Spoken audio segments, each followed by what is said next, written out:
Buenas noches, como les mencionaba, el tema de esta noche es atención preconcepcional y alto riesgo reproductivo.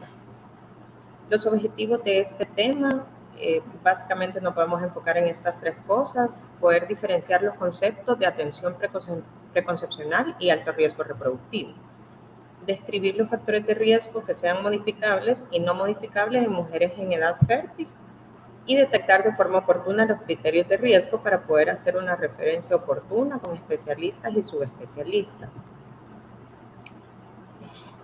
Todas las mujeres que están en edad reproductiva, previo a la gestación, necesitan tener el acceso a atención de salud en las que se puedan identificar todos aquellos factores de riesgo que estén asociados a complicaciones que las expongan a sufrir morbilidad obstétrica extrema o muerte materno-perinatal.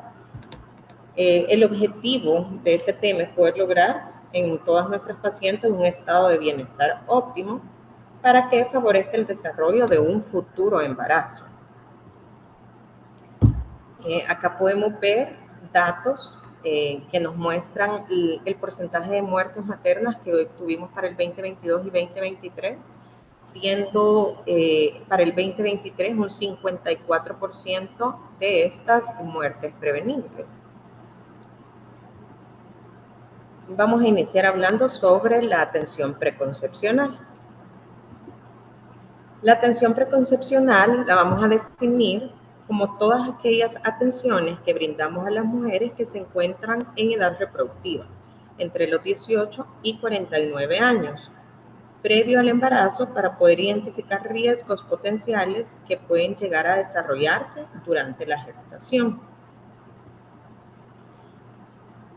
Toda mujer en edad fértil que llegue a nuestra consulta debemos hacernos siempre la pregunta de que si desea o no desea embarazo.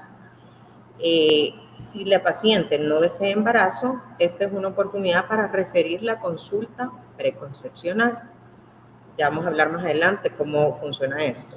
Si la paciente sí desea embarazo, entonces nosotros tenemos que detectar o identificar aquellos factores de riesgo reproductivos.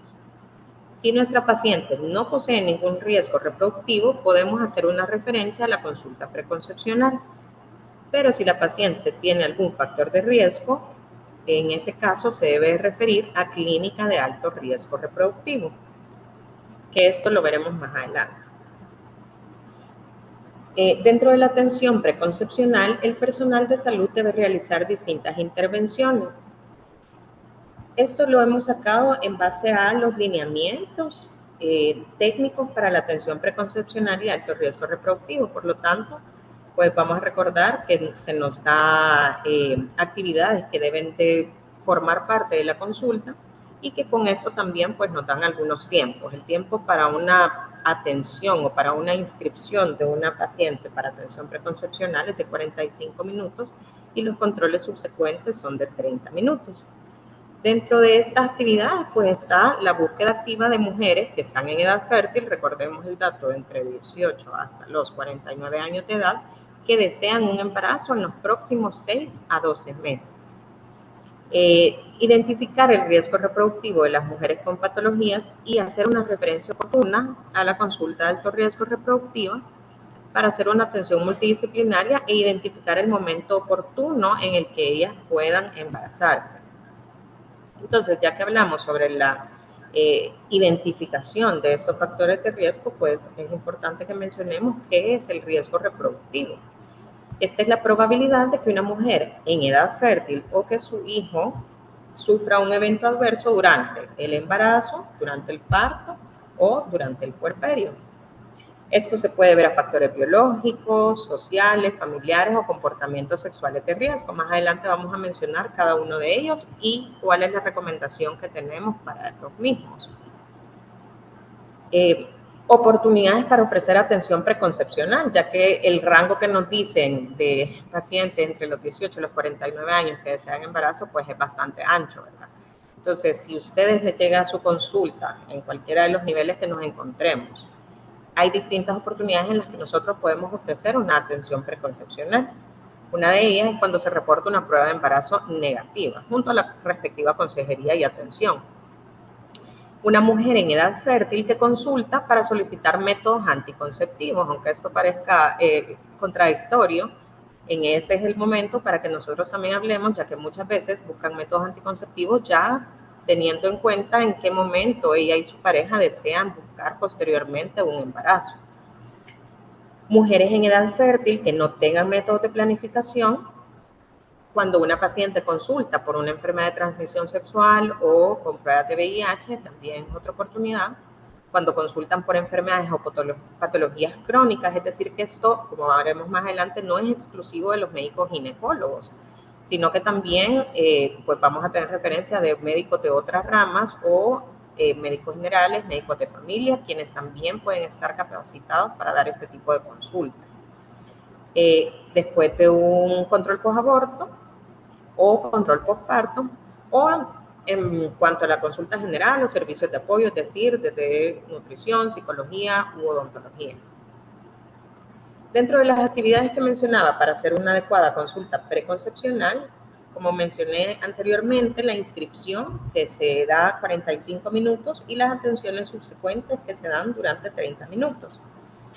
En cada centro de salud deberíamos de tener una hoja de inscripción y hojas respectivas subsecuentes.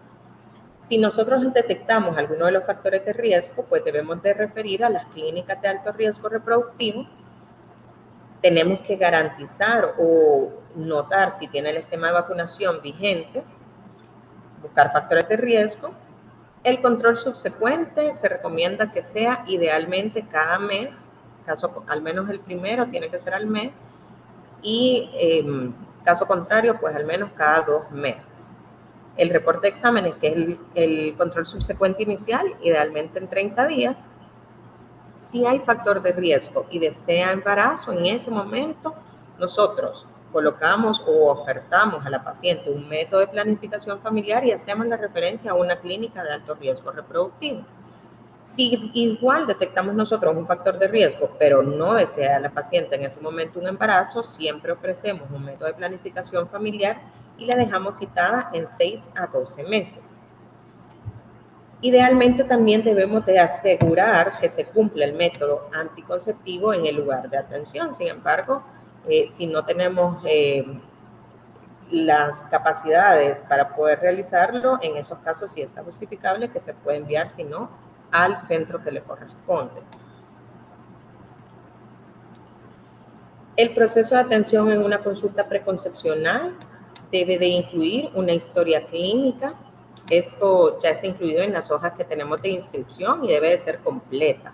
Es decir, debemos incluir en la historia clínica los datos generales, sus antecedentes familiares, los antecedentes personales, patológicos, sus antecedentes reproductivos o si han tenido cirugías mayores, adicciones, tratar de detectar si existe o no riesgo social o si utiliza algún tipo de medicamento, si en su familia hay antecedentes de algún tipo de anomalía congénita, de enfermedades de transmisión sexual y siempre indagar sobre los hábitos, porque el enfoque de esta consulta es pues motivar a las pacientes a que tengan un estilo de vida lo más saludable posible. Entonces tenemos que indagar sobre sus hábitos alimenticios, sobre la actividad física, si existen riesgos ambientales, laborales, también haciendo énfasis en cuidar y en ver la salud mental, si está expuesta a violencia, ¿verdad? El examen físico, que debe ser completo, lógicamente, incluir los signos vitales, el peso, la talla, para poder sacar el índice de masa corporal, y un examen pues por sistemas completo. Esto incluye que debemos de colocar el espéculo a la paciente y siempre preguntar y garantizar que tenga una citología, se aplica también un test de BPH, ¿verdad? Haciendo pues tacto bimanual, siempre con el consentimiento adecuado de la paciente. Examen de la cavidad oral para ver si detectamos o no algún factor de riesgo que esté relacionado a su cavidad bucal y en ese caso hacer una referencia oportuna a la consulta odontológica. Además de esto, pues se nos da la recomendación de tomar exámenes de laboratorio. El hemograma, que debe ser un hemograma completo. Si no tenemos confirmación sobre el tipo de VIRH, debemos de dejarlo. el RPR y el VIH, que los lineamientos nos recomiendan que esto se hagan a ella y a su pareja. Usualmente este tipo de consultas siempre hay que preguntarle a la paciente si desea ser acompañada. Puede ser su pareja o alguien más, pero si fuera la pareja, en esta oportunidad podemos tomar también estos exámenes. Glicemia en ayunas, ELISA para Chagas, se da la recomendación de hacer baciloscopías o pruebas de tuberculosis, eso según cada normativa. El test de hepatitis B y hepatitis C, una creatinina sérica, esto también lo vamos a valorar según los factores de riesgo. El test de BPH o citología convencional, un examen general de orina y sí tenemos también la capacidad de tomar una ultrasonografía pélvica, pero eso también nos va a ayudar el examen físico que hayamos realizado y si realmente amerita enviar la ultrasonido. Otra de las recomendaciones es la prescripción de micronutrientes. Esta se hace desde la consulta preconcepcional y aquí podemos ver unas indicaciones y recomendaciones que nos hace la Sociedad de Ginecología y Obstetras de Canadá, ACOG y ADA, sobre en el cual clasifica como riesgo alto, riesgo moderado o riesgo bajo, siendo el riesgo alto aquella paciente que tenga un antecedente personal o familiar de primer grado en el cual haya habido defectos del tubo neural. Si se pueden fijar en básicamente el tiempo, en su mayoría nos recomiendan que sea 3 meses previo a embarazo como mínimo. Y si estamos hablando que la consulta preconcepcional vamos a captar a las pacientes entre 6 a 12 meses antes de buscar un embarazo, pues los 3 meses es lo mínimo para tomar el ácido fólico. Y casi en su totalidad, pues la recomendación es de completar 5 miligramos, excepto en las pacientes que tienen riesgo bajo, en el cual solo se recomienda 0.4 miligramos, y en las pacientes diabéticas según la recomendación de ADA y ACOG, que difiere con la de la Sociedad de Ginecología de Canadá. La duración para utilizar el ácido fólico, esta se da también, si se fijan, en su totalidad hasta las 12 semanas de gestación. Es decir, que debemos de garantizar que la paciente tenga la prescripción del ácido fólico, ya que no sabemos en qué momento de todos estos controles ella va a llegar con una prueba positiva. Y sí se ha visto de que disminuye el riesgo de defectos del tubo neural si nosotros cumplimos esta recomendación. Asimismo, debemos de ofrecer métodos anticonceptivos. Esto es parte de la consulta y esto es después de haberles explicado que sea una elección informada de ella y su pareja y además tomar en cuenta los criterios de elegibilidad. Y realizar educación en salud, que eso durante la consulta pues es hablar juntos sobre el mejor momento en el cual puedan ellos buscar una gestación lo más saludable posible o prevenir el embarazo en el caso identifiquemos algún riesgo y debamos de hacer una referencia. Es decir, que hay que intervenir en estos factores de riesgo que sí podemos modificar. Dentro de los factores de riesgo que nosotros podemos modificar, estamos hablando básicamente sobre estilo de vida saludable, ¿verdad? Hacer educación y nutrición, sobre ejercicio, evitar automedicación, su salud bucal y todo lo que mencionábamos previamente. Hay que hacerle mucho énfasis a las pacientes también en que sean pues cumplidas con sus citas, que estén conscientes sobre la necesidad de hacer los exámenes que se les dejen y en el caso detectemos una enfermedad crónica también la importancia de que se apeguen al tratamiento. Según los hallazgos que nosotros vamos a ver, ¿verdad? Los parámetros que vamos a evaluar, según los hallazgos en la evaluación inicial, pues en toda mujer, como mencioné previamente, vamos a tener que tomar el peso y la talla para poder determinar el índice de masa corporal. Aquí les dejo la tablita, ¿verdad? Del índice de masa corporal. Toda aquella paciente que está fuera del rango de peso normal, que es entre 18.5 y 24.99, debe de ser referida a nutrición y también a la clínica de alto riesgo reproductivo. Es decir, si tiene bajo peso, sobrepeso o algún tipo de obesidad, siempre debe de ser referida, ya no cuenta como paciente para preconcepcionar, sino que debe de ir a una clínica de alto riesgo. Dentro de los exámenes de laboratorio que mencioné previamente, pues la hemoglobina, también dejo aquí la clasificación de la anemia, según la clasificación de la OMS, pues como leve entre 11 a 11.9, moderada 7 a 10.9 y severa abajo de 7. Si nosotros encontramos a una mujer con anemia, desde la consulta preconcepcional debemos indicar un frotis de sangre periférica, si nos lo permite nuestro centro de salud, y una ferritina sérica. Asimismo, debemos iniciar nosotros con los suplementos de sulfato ferroso, 300 miligramos vía oral cada 2 días. Este tratamiento debe de cumplirse por lo menos durante 3 meses.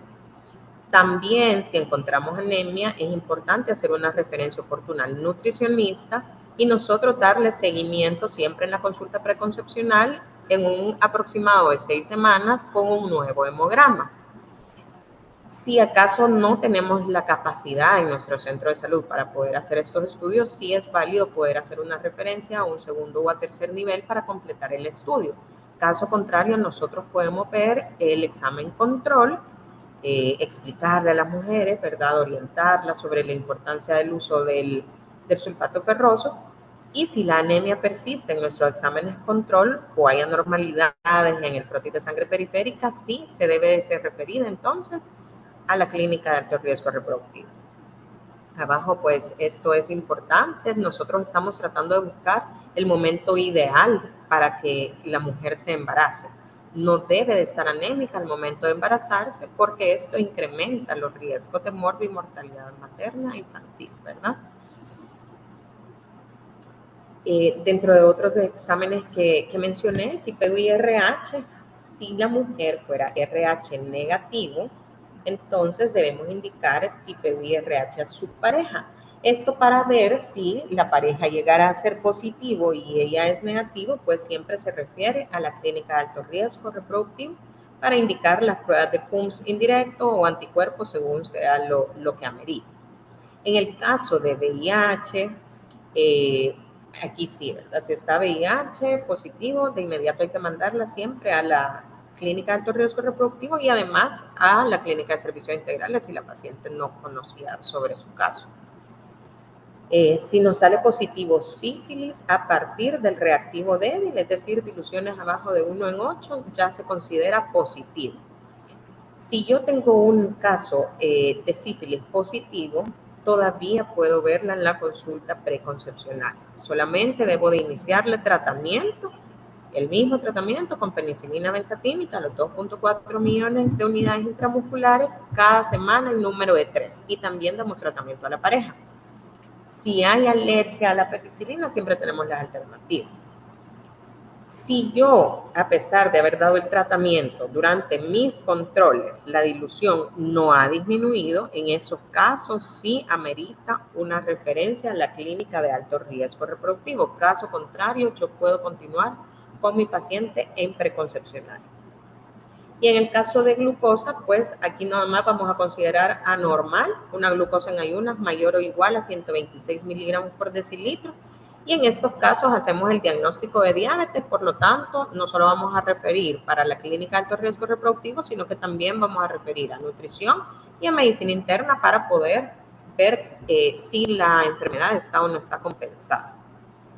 El examen general de orina, que lo vamos a tomar como un examen positivo, si tuviera esterasa leucocitaria mayor o igual a 10 nitritos, leucocitos mayores a 12 por campo, detectar si hay la presencia de glucosuria, proteinuria. En estos casos damos el tratamiento adecuado, siempre es importante indicar un urocultivo una semana posterior al tratamiento y en estos casos pues también no es necesario hacer una referencia a otra clínica. En cuanto al IgM para Chagas, si la prueba serológica de Chagas está positiva, sí debe de ser referida a medicina interna y a la clínica de alto riesgo. Y las pruebas para detección de tuberculosis, que esto pues en cada centro de salud se van a cumplir los lineamientos que tenga en cada área.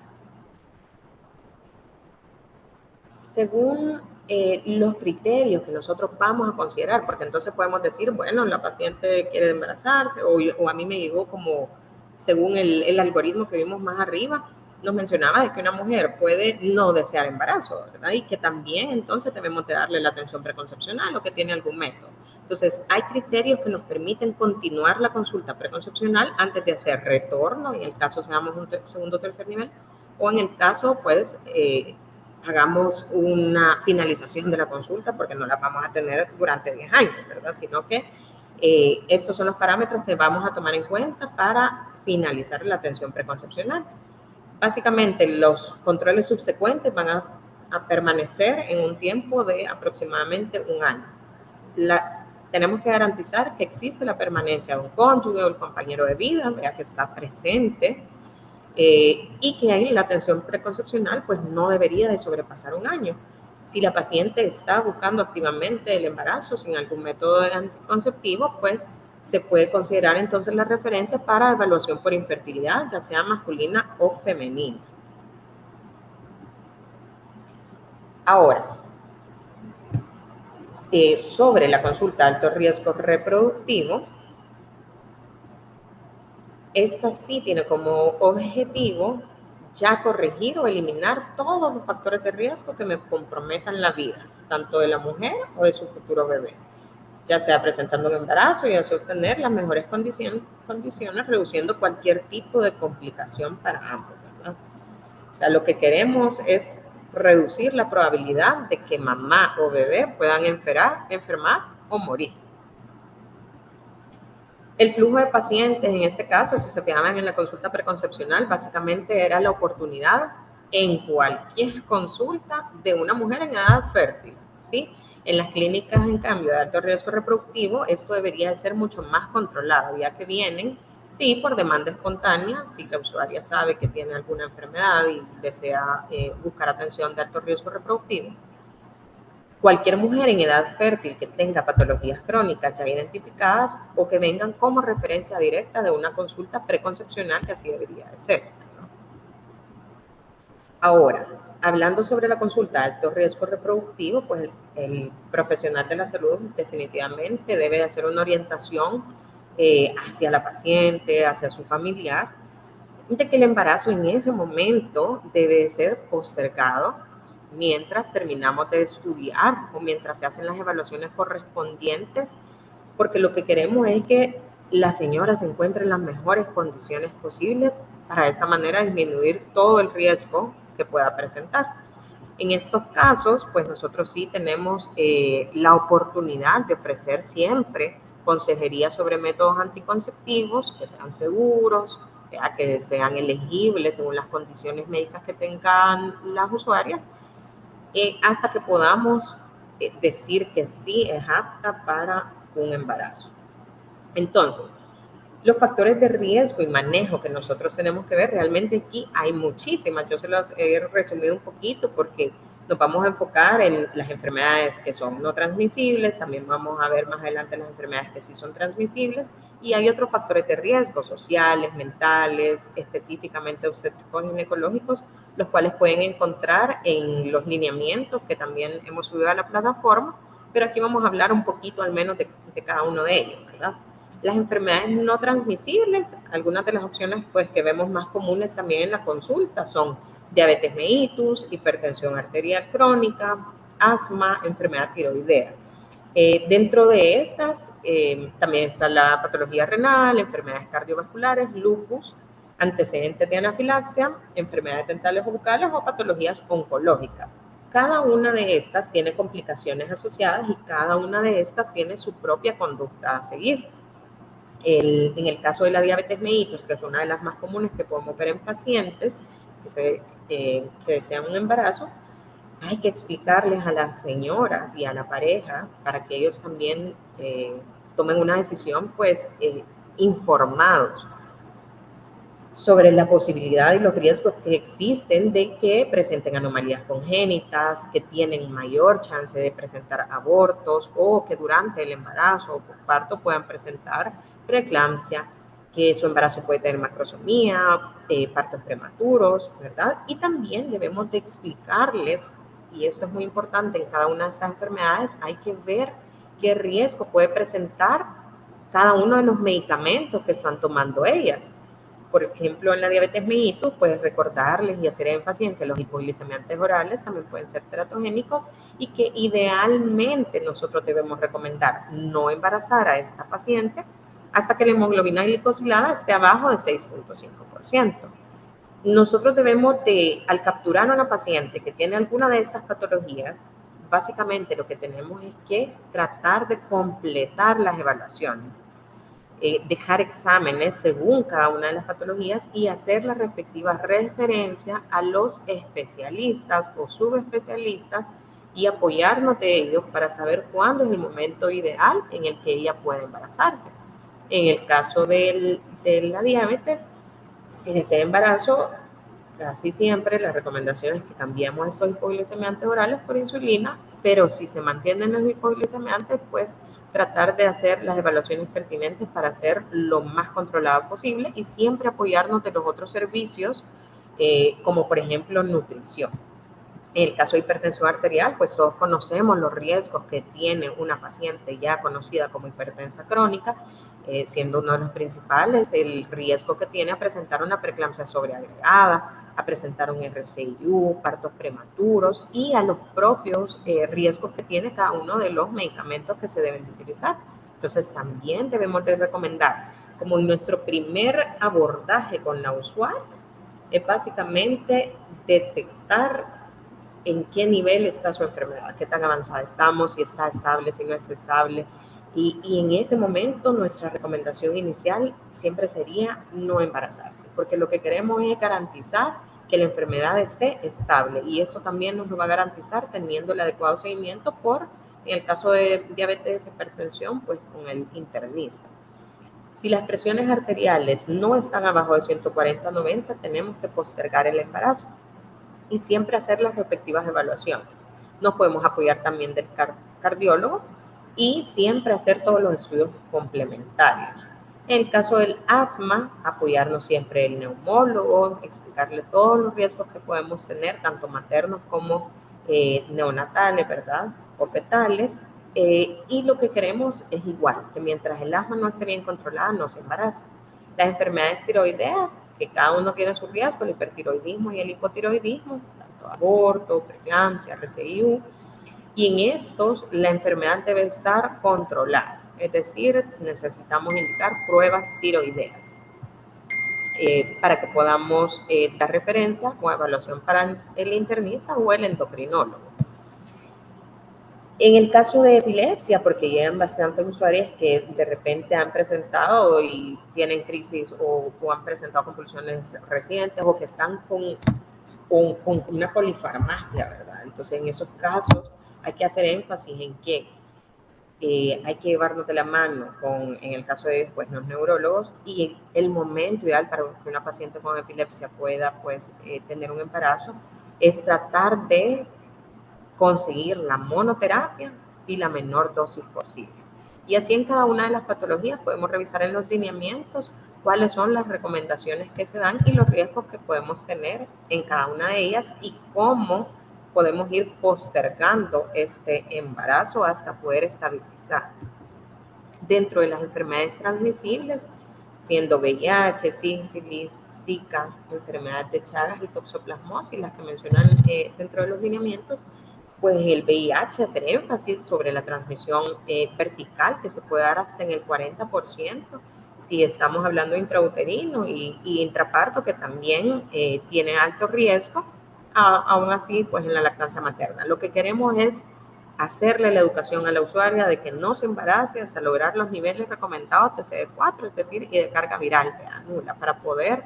Entonces aquí vamos a trabajar mucho en contacto con las terapias que tienen ellos, antirretrovirales, y con infectología, para que nosotros podamos hacer la cuantificación de CD4 y la carga viral antes de poder dar el aval de un embarazo.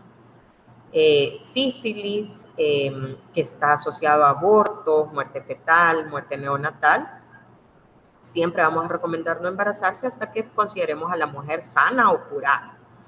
El Zika, igual, es una enfermedad infecciosa que puede provocar abortos, se ha visto también malformaciones. En estos casos siempre vamos a brindar tratamientos según los lineamientos ya específicos de Zika. En el caso de enfermedad de Chagas también nos vamos a apoyar con el médico internista y siempre hay que hacer esta referencia para ver en qué nivel de la enfermedad también se puede encontrar. Y toxoplasmosis si fuera fase aguda, ¿verdad? Recomendar no embarazarse mientras esté con la enfermedad activa. Y explicar que sería en otro momento, ¿verdad? Según la capacidad de cada lugar.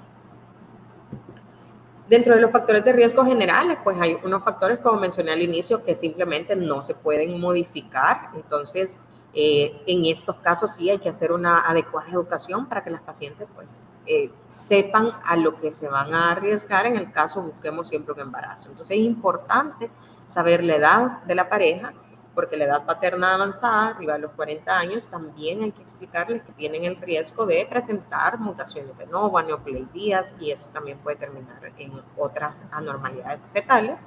Entonces hay que hacer siempre asesorías. La edad materna avanzada, arriba de los 35 años, que también está asociada a anomalías congénitas o aneuploidías. Entonces esto sí tenemos que explicárselo, ya que son factores que no podemos modificar. En el caso presenten consanguinidad, que pueden tener enfermedades genéticas, y si el grado del parentesco entre los primeros 3 grados, pues siempre tratar de referir a asesores genéticos o perinatología. En cuanto a ocupación, que aquí vamos todas las colegas médicos, ¿verdad? Pero en cuanto a la ocupación, el trabajo, que sean más de 10 horas al día o que permanezcan de pie más de 6 horas al día, esto hay que explicárselo. Ya que hay también pacientes que están expuestas en sus áreas laborales, que están con exposición a tóxicos, a químicos, que esto pueden ser plomo, mercurio, productos de limpieza, ¿verdad? En el caso que trabajen en esa área, plásticos, o aquellas pacientes que trabajan en salones de belleza y que están expuestos también a todos estos olores fuertes, pues esto está más asociado a partos prematuros, a que los niños tengan bajo peso al nacer, que presenten oligohidramnios, y por lo mismo debemos de entonces nosotros dar las recomendaciones de higiene ocupacional, o si es posible, pues el cambio de la actividad laboral, o referir a medicina de trabajo según la capacidad y según los riesgos que nosotros podamos verificar. Los factores de riesgo mentales, pues las enfermedades psiquiátricas. Estas están asociadas a muchísimas complicaciones durante el embarazo: bajo peso al nacer, RCIU, partos pretérminos, también la mala alimentación. Esto puede influir en los recién nacidos, no solo en las madres. Entonces es bien importante que demos énfasis si detectamos alguna enfermedad mental y que debemos de enviarla con un psiquiatra para tratar de mantener a la paciente eutímica por lo menos 6 a 12 meses antes de poder ofrecerle un embarazo. Los factores sociales, como la violencia de género, el analfabetismo, los bajos recursos económicos y el consumo de sustancias, que también podemos dar cada una de nuestras recomendaciones a las pacientes que desean embarazo, ¿verdad? Si son con el tabaco, alcohol, drogas, café y bebidas carbonatadas. Y en eso, pues en cada uno vamos a dar nuestros propios riesgos, ¿verdad? En el caso del tabaco, pues puede producir incluso infertilidad, y ante una paciente que está buscando embarazo, es una de las recomendaciones que debemos dar. No se recomienda embarazo si persiste como adicción. Y pues las demás sustancias tampoco. En cuanto a los factores relacionados al estilo de vida, como mencioné previamente, pues el caso de la obesidad, si tenemos arriba de 30 kilos por metro, ¿verdad? El IMC, si el bajo peso es bajo de 18.5, ya que esto también tiene sus propios riesgos maternos y fetales, y que tratemos de detectar también los trastornos alimentarios como anorexia, bulimia, y poder mandarlo al nutricionista o a los niveles que corresponda de acuerdo a qué tan avanzada esté en cada una de las enfermedades. Esto pues para nosotros es sumamente importante, detectar todos los antecedentes obstétricos y ginecológicos. Uno de los que mencionaba, los lineamientos, es el intervalo intergenésico corto, es decir, el periodo ideal para tener un embarazo, ¿verdad? Entre menor a los 18 meses o que sea arriba de los 60 meses. Esto nos incrementa notablemente el bajo peso al nacer, que sea pequeño para gestacional, partos prematuros, preeclampsias, hemorragias postpartos y distintas complicaciones como aborto o muerte fetal intrauterina. Entonces, en esos casos recomendemos no embarazarse, sino que hay que aconsejar periodos mayores a 18 meses y un adecuado uso de anticonceptivos en el periodo que lo cumplamos. Si hay abortos previos o abortos recurrentes, el haber presentado un aborto previo nos incrementa hasta un 20% la posibilidad de que pase nuevamente. Si tenemos 2 abortos, puede incrementar hasta el 28%. Entonces hay que ser bien enfáticas o explicarle, ¿verdad?, que vamos a completar los estudios pertinentes sobre su aborto, pero siempre mientras completamos el estudio, la recomendación es no embarazarse. El periodo intergenésico que dan de recomendación es mayor a 6 meses hasta 1 año. Y si es aborto recurrente, aquí nos dan como recomendación hacer una referencia oportuna a infertilidad para completar el estudio y mientras tanto utilizar uso de anticonceptivos. Si presentamos una muerte intrauterina o neonatal previa, como todos sabemos, pues esto incrementa el riesgo de que se repita el evento, así como las anomalías congénitas mayores previas. Entonces, siempre la recomendación, pues, si es posible, tener asesoría genética y en el caso de las muertes intrauterinas, siempre completar el estudio de lupus y de SAF según podamos tener y descartar o investigar cualquier colágenopatía si hemos tenido al menos 2 muertes fetales intrauterinas o neonatales previas.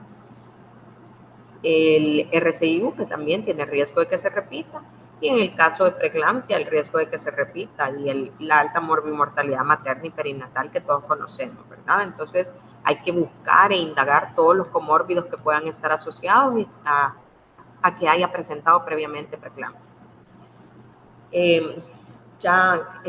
Casi para finalizar, pues las actividades que se dan en la consulta. Es bien importante que nosotros veamos que las intervenciones, pues, como mencioné previamente, puede ser no solo por médicos ginecólogos, sino un médico de familia, médico general que esté capacitado.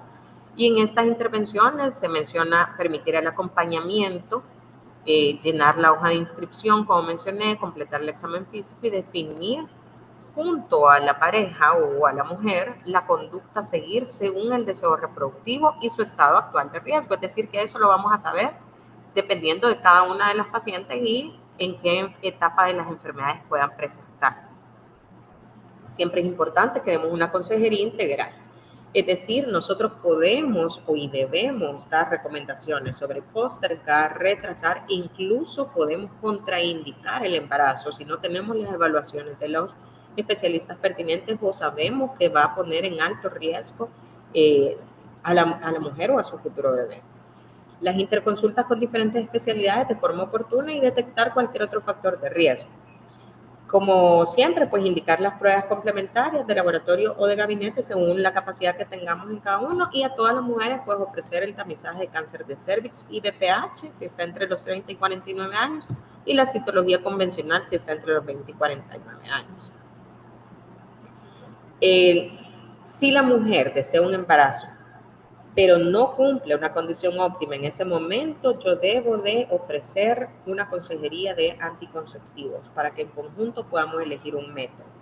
Si la mujer está en edad fértil y tiene una patología que no está controlada, pero ella no acepta métodos anticonceptivos, es mi obligación referir a esa paciente a psicología y continuar la educación para la salud, ya que sabemos el riesgo al que, es decir, que nosotros no estamos obligados solo porque la paciente no quiera pues el método anticonceptivo, pues tampoco la vamos a obligar a colocarse un método, pero sí es nuestra obligación el referirla a psicología para que comprenda pues todos los riesgos que puede presentar. Si no desea embarazo, se puede ofrecer entonces el método anticonceptivo y en conjunto elegir el que mejor le convenga.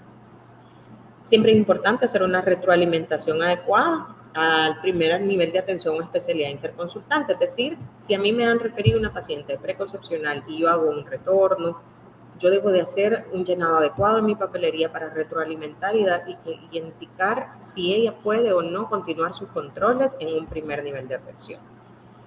Como mencioné, el tiempo de inscripción 45 minutos y subsecuente 30 minutos se considera aparte el tiempo que esté para anticoncepción, toma de citología o BPH. Como dije, según el algoritmo previo, el primer control 30 días idealmente para reportar exámenes y seguimiento, idealmente hacer el control mensual. Debemos de explicar clara y ampliamente a la mujer y a su acompañante la enfermedad y la condición que presentan para poder postergar o contraindicar, ya que esto quizás es una de las partes más difíciles que nos enfrentamos en la consulta de alto riesgo, ya que todas las pacientes pues llegan con su idea y la gana de embarazarse de inmediato, ¿verdad? Y hay que explicarles que pues es un proceso que amerita la toma de exámenes y de estabilizar en lo posible su enfermedad, y que en muchas de ellas pues simplemente no se va a lograr. Orientar a la mujer de la necesidad de atención multidisciplinaria, consensuar junto al especialista, ¿verdad?, el especialista que amerite según la enfermedad, el momento idóneo para poder cumplir un embarazo. Esto si tenemos deseo reproductivo. En mujeres que tienen condiciones especiales es preferible ofrecer métodos anticonceptivos que sean de larga duración, especialmente si ella está de acuerdo. Y si no se puede modificar el riesgo, si nosotros sabemos que es una enfermedad que no va a lograr estabilizarse y que siempre va a estar expuesta a los mismos riesgos, pues ofrecer un método permanente. Si ella acepta, pues ofrecer esterilización o vasectomía.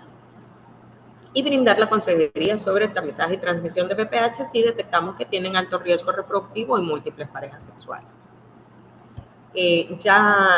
Terminando, pues aquí les dejo unos cuadritos en los cuales podemos ver las patologías o las condiciones, porque a veces es un poco complicado el pensar qué patologías son las que meritan ser vistas en un tercer nivel, en un segundo nivel o en un primer nivel. Sí podemos dar consulta de alto riesgo reproductivo en los 3 niveles de atención, si tenemos la capacidad de hacerlo, ¿verdad? Pero hay algunas patologías que sí ameritan hacer una referencia oportuna. Los que se pueden atender en primer nivel de atención, tanto por ginecólogo, médico de familia o un médico general capacitado, se los dejo pues en este cuadrito, que en el caso del cardiovascular, una hipertensión arterial compensada, no es necesario que la mandemos hacia un tercer nivel si ya detectamos que esté compensada, es decir, que tenga presiones arteriales abajo de 140/90 y haciendo pues los estudios pertinentes. Que tenga un estado epiléptico compensado o que tenga antecedentes de eventos cerebrovasculares, tanto isquémico como hemorrágico, que no tenga secuelas, una paciente con migraña, como mencionan en otras enfermedades, asma, incluso mencionan insuficiencia renal si es grado 1 o 2. Básicamente todas las enfermedades que están compensadas o que ya recibieron tratamiento, podemos siempre atenderlas en un primer nivel de atención. Continuando, pues en el cuanto a infecciosos, las enfermedades que no tengan cardiopatías o otro tipo de compromisos, riesgos nutricionales como bajo peso u obesidad que habíamos mencionado previamente, también podemos nosotros siempre atenderlas en un primer nivel. Las patologías que recibirán siempre en primer nivel de atención por médico especialista en ginecología y obstetricia, estos sí son específicos para médicos especialistas en ginecología y obstetricia. Cardiovascular, insuficiencia cardíaca congestiva, clase New York 1. Neurológico, que tenga hiponatremia o antecedentes del síndrome de Guillain-Barré. Y en obstétricos, el antecedente de 1 o 2 cesáreas previas, antecedentes de 2 o más abortos previos o antecedentes de enfermedad gestacional del trofoblast. Las patologías que sí deben de ser atendidos en un segundo nivel de atención por médico general capacitado o de familia. Esto asumen esta consulta siempre y cuando no sea posible pues que lo vea un ginecólogo, ¿verdad? Aquí les dejo las patologías. Siempre una insuficiencia cardíaca clase New York 1, antecedentes de infarto o de miocardio, es decir, que podemos ver que sí está bien clasificado cuáles son los que vamos a hacer una referencia a un tercer nivel. Obviamente, si en nuestro segundo nivel hay acceso a un ginecólogo. Neurológico, antecedentes de estado confusional agudo, neumológico, trastornos mentales, diabetes descompensada, pero que no tenga daño a órgano blanco, hipotiroidismo o hipertiroidismo que esté descompensado, y ahí podemos revisar cada uno de ellos, ¿verdad? En el cuanto a las patologías que sí ameritan atención en un hospital de tercer nivel y que debe de ser atendido por un especialista en ginecología y obstetricia, si vemos son digamos, pues el tope, ¿verdad? Cardiovascular, las insuficiencias cardíacas congestivas, New York 3 y 4. que hay hipertensión pulmonar, síndrome de Marfan, estenosis aórtica, es decir, ya las pacientes que están mucho más delicadas y que también tienen que tener su seguimiento adecuado por un cardiólogo. Hemorragias subaracnoideas, diabetes que esté descompensada pero que ya tengan daño a órgano blanco, insuficiencia renal crónica 3A, 3B, 4 o 5. En cuanto a hematológicas, igual ya patologías de base como el púrpura trombocitopénica, gastrointestinales, cirrosis, clasificación C, y así podemos ver igual antecedentes de leucemia que todavía esté en control, ¿verdad? Los trastornos mentales que sean graves, como pacientes con esquizofrenia o trastorno bipolar diagnosticado, estos sí son adecuados para que los mandemos hacia un tercer nivel de atención. Aquí les dejo la bibliografía, el cual también ha sido compartido para ustedes en el canal que tenemos, ¿verdad? En nuestra página, para que ustedes puedan revisar todo esto que hemos mencionado sobre los lineamientos técnicos, ¿verdad?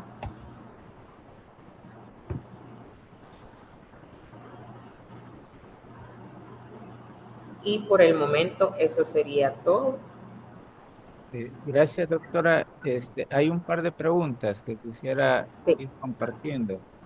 sí, Dice, quería saber si el tratamiento de sífilis se le sí. dará a la pareja de una vez, dice, o le mando primero el examen y espero el resultado para dar el medicamento. No, si ya tenemos el diagnóstico de sífilis de la paciente que hemos dejado, ¿verdad? Es necesario dar el tratamiento inmediato. No hay que esperar el resultado del otro examen, ¿verdad? Como sabemos que es una infección, pues que es de transmisión sexual, que es altamente transmisible, el tratamiento debe ser al binomio. De acuerdo, gracias. Preguntan, en caso de pacientes menores de 18 años, si hay otro protocolo de salud preconcepcional.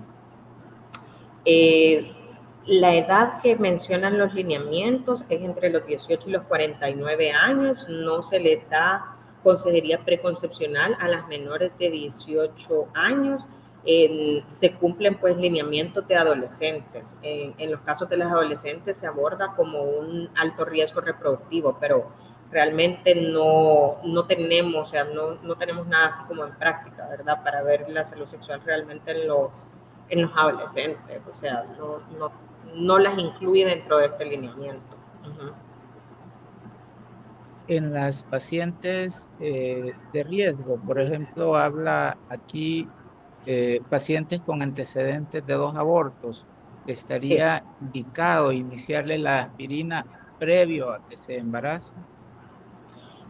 No, de forma de rutina realmente no, ¿verdad? No se recomienda que usemos aspirinita desde antes de la gestación de forma rutinaria, al menos que nosotros tengamos pues una indicación ya específica, ¿verdad? Si nosotros tenemos el diagnóstico del síndrome antifosfolípido en estos pacientes, ¿verdad? Pero siempre lo primordial, y de hecho es la mayoría de la consulta que llegan con antecedentes de 2, 3 abortos, siempre hace énfasis en que nosotros investiguemos la causa, ¿verdad? Ya que no siempre se trata de síndrome antifosfolípido, entonces solo está indicado en ciertos casos. Siempre inicialmente la idea es completar e investigar la causa de los abortos. Dice que si en las unidades de salud, IS o diferentes lugares se tiene normado el tiempo de 45 y 30 minutos de la evaluación inicial y subsecuente. Pues estos son los lineamientos bajo los que nos regimos todos. Entonces sí se toma la inscripción de 45 minutos y los subsecuentes de 30 minutos. Sí, los diferentes centros tienen que irse adaptando, ¿verdad? Y Se cambiando su tienen que ir adaptando, así es. claro. Y aunque el lineamiento está dirigido más que todo a nivel institucional, este, son conocimientos que debemos de tener para nuestra práctica privada. Obvio, ahí nosotros Así vamos a es. poder tener más tiempo para platicar con ellas y todo, pero sí los factores de riesgo comunes deben de irse evaluando. Sí, así es. Esto realmente yo me basé en los lineamientos, pero como usted bien menciona, eso es algo que debemos de hacer pues en cada una de las prácticas y en los centros donde estemos trabajando. Y sí menciona que es según las capacidades, ¿verdad?, de cada centro, incluso pues en nuestra práctica privada. Comenta sobre la importancia de un ultrasonido preconcepcional que podría brindar información importante al iniciar el control preconcepcional. ¿Cuál es su opinión?